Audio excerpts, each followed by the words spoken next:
السلام علیکم دوستو، آج ہم آپ کو بتائیں گے مزاج اولیاء اللہ۔ لقمان علیہ السلام نے اپنے بیٹے سے کہا کہ علماء سے اپنے زانو ملا، مگر ان سے مجادلہ مت کر، ورنہ تجھ کو برا سمجھیں گے، اور دنیا میں سے مقدار قوت بشری رکھ لے، اور باقی جو کمائے آخرت کے لیے خرچ کر، اور دنیا کو بالکل ترک مت کر کہ اپنا بوجھ لوگوں کے زندگی ڈالے اور ان کی گردن کا وبال بنے، اور روزہ ایسا رکھ جس سے شہوت ناقص ہو، ایسا مت رکھ جس سے نماز میں خلل واقع ہو، اس لیے کہ نماز روزے سے افضل ہے، اور بیوقوف کے پاس مت بیٹھ، اور نہ دوزخی آدمی سے مل۔ ایک شخص نے محمد بن کرام رحمۃ اللہ علیہ سے وصیت چاہی تو انہوں نے فرمایا کہ اپنے خالق کی رضامندی میں کوشش کرنی چاہیے، جتنی اپنی نفس کی رضامندی میں کوشش کرتے ہو۔ ایک شخص نے حامد سقاط سے وصیت کے لیے عرض کیا تو انہوں نے فرمایا اپنے دین کا غلاف ایسا بناؤ جیسے کلام مجید کے لیے بناتے ہو کہ کسی طرح کے گرد اس پر نہ پڑنے پائے۔ سائل نے پوچھا کہ دین کی غلاف سے کیا مراد ہے؟ آپ نے فرمایا کہ طلب دنیا کو چھوڑ دینا،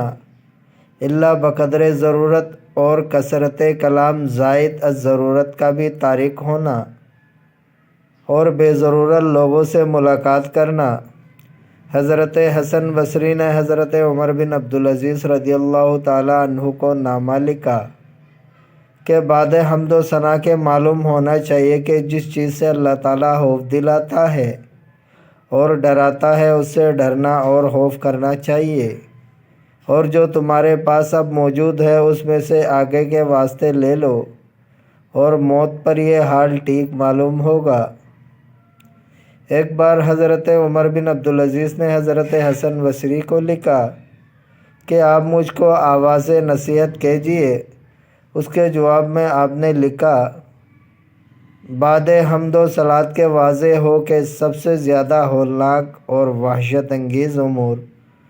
تمہارے آگے ہیں، اور تم ان کا دیکھنا ضرور پڑے گا، یا نجات سے یا تباہی کے ساتھ۔ اور یہ بھی جان لو جو شخص اپنے نفس کو جانچتا رہتا ہے وہ نفع میں رہتا ہے، اور جو اس سے غافل رہتا ہے وہ نقصان اٹھاتا ہے، اور جو شخص انجام کار پر نظر رکھتا ہے وہ نجات پاتا ہے۔ جو خواہش نفس کی اطاعت کرتا ہے وہ گمراہ ہوتا ہے، اور جو حلم کرتا ہے اس کو غنیمت ملتی ہے۔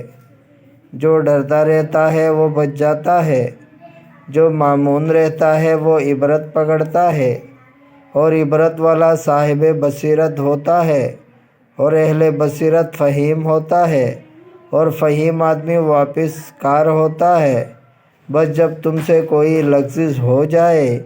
تو اسے باز آ جانا چاہیے، اور جب ندامت کرو تو خطا کو جڑ سے اکھاڑ دو، اور اگر کوئی بات نہ آئی تو پوچھ لو، اور جس وقت تم کو غصہ آئے اس کو روکو۔